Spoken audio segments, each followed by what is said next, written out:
Good morning! For today's vlog, samahan niyo po ako on my actual process for my NBI apostille. Alas 5 pa nga ng madaling araw guys ay gumayak na ako papaalis dito sa aming bahay para iwas po tayo traffic. At kita nyo naman guys, dala-dala ko na rin itong aking appointment slip. So dito guys, sumakay po muna ako ng tricycle, okay?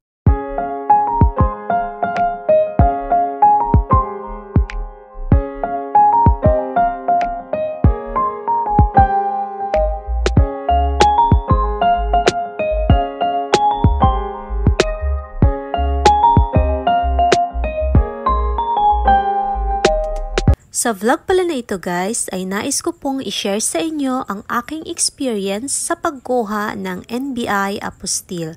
So pag-uusapan po natin dito ang mga requirements na kakailanganin, processing fee kung magkano po ang babayaran, at of course yung releasing kung ilang days po ang tatagal, at of course ang route ng aking pupuntahan, okay?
So as of this moment guys, nandito na nga po ako sa crossing dito sa may mga terminal ng bus. Kung kayo po ay taga Calamba, dito lang po yan located sa may likod ng SM, okay?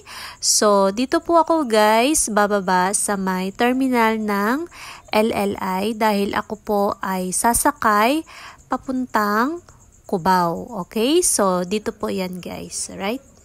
So kasalukuyan na nga po tayo nagbabayad kay kuyang driver at dito guys ay aantayin ko muna ang aking kasama, okay?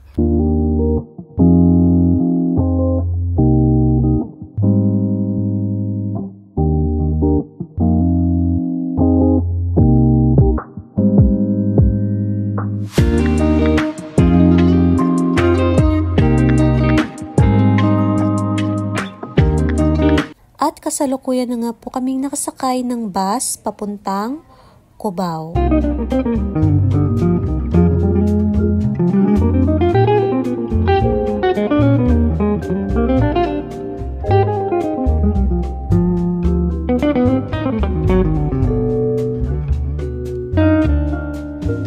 So update pala guys, ang pamasahe po ngayon is 125 from Calamba, Laguna to Cubao, okay?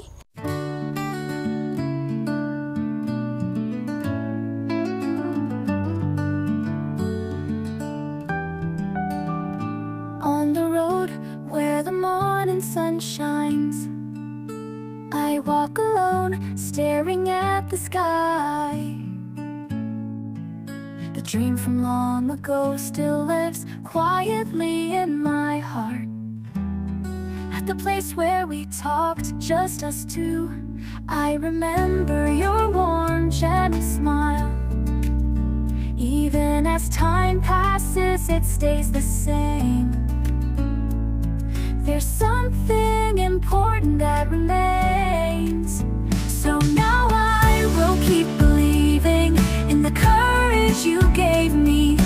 passing days I'll hold on and never lose sight of what matters most. On this road that leads to tomorrow, I'll keep walking side by side with you. Putting off the words, there's always tomorrow. Thinking I'll be back, never knowing how precious now is. If I reach out, I can touch it. Distance isn't the problem, though I regret it. I'll take it back somehow. Even in the ordinary days, important things overflow. The words you taught me back then still give me strength even now. So now I will keep moving forward. Though I'm lost, I'll keep searching. Even if we're far apart, the important things stay here inside. Beyond the future I believed in, I hope we'll laugh together again.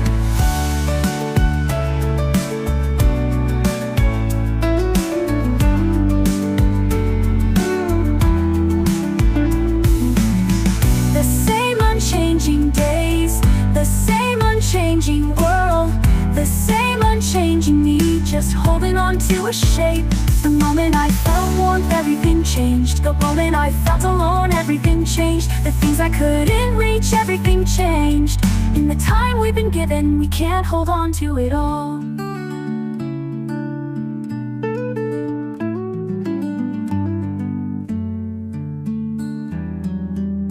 So now I will keep believing in the courage you gave me. Through the passing days I'll hold on and never lose sight of what matters most. On this road that leads to tomorrow, I'll keep walking side by side with you. I'll keep walking side by side with you.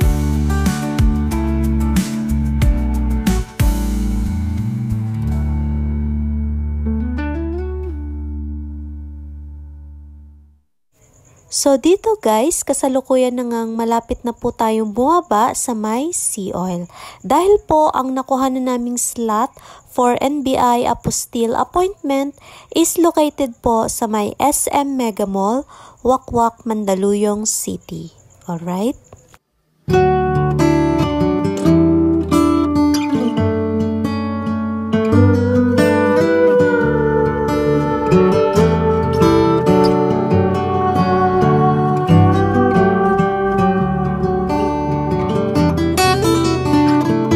So dito guys, kasalukuyan na nga po tayong nakababa sa may Sea Oil.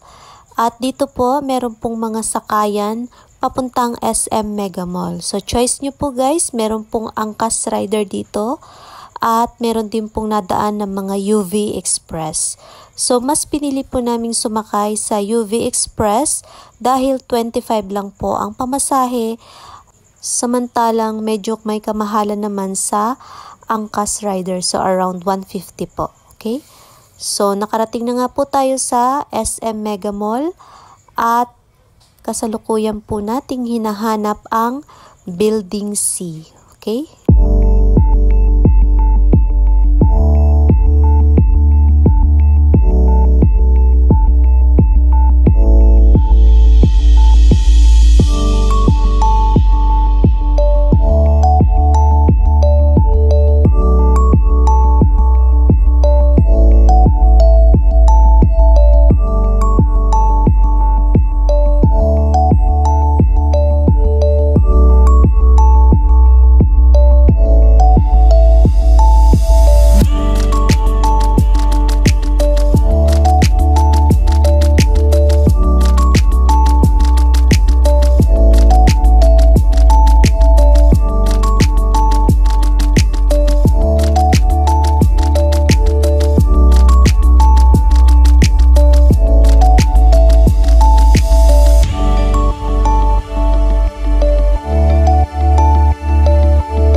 finally, nandito na nga po tayo sa SM Mega Mall Building C. So, papasok po tayo dyan sa may DFA office sa 7th floor.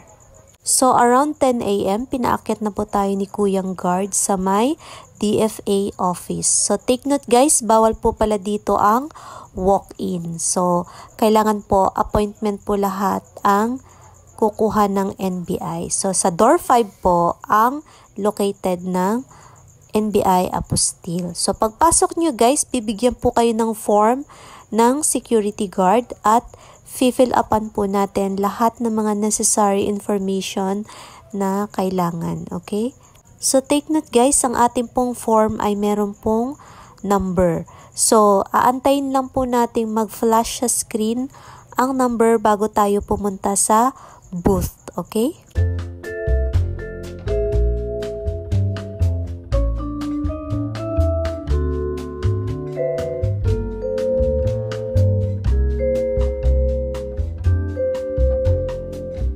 Ang mga requirements pala na kailangan guys is yung NBI appointment slip, Xerox copy ng inyong ID, and of course yung form na ibibigay ng guard. Okay? So after nyo pong maibigay lahat ng documents sa DFA personnel, pupunta po kayo sa door 1 para doon po kayo magbayad for your NBI apostille. Okay?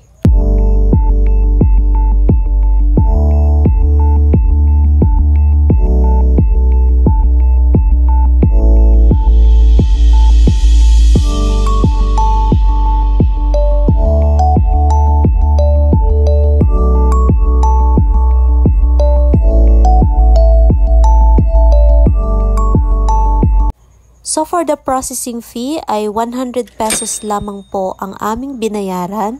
Yan po ay good for 5 working days ang releasing ng NBI apostille.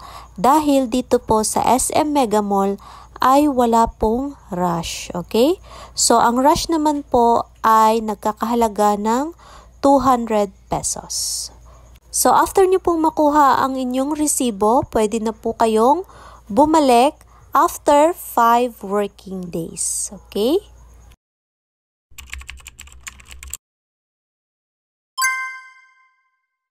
At nakuha ko na nga po ang aking NBI apostille together with my NBI attached. And that's it for this video guys. Hope you find this video informative. This is Inday Guapa always saying, if you have a dream, dare to make it happen. Bye!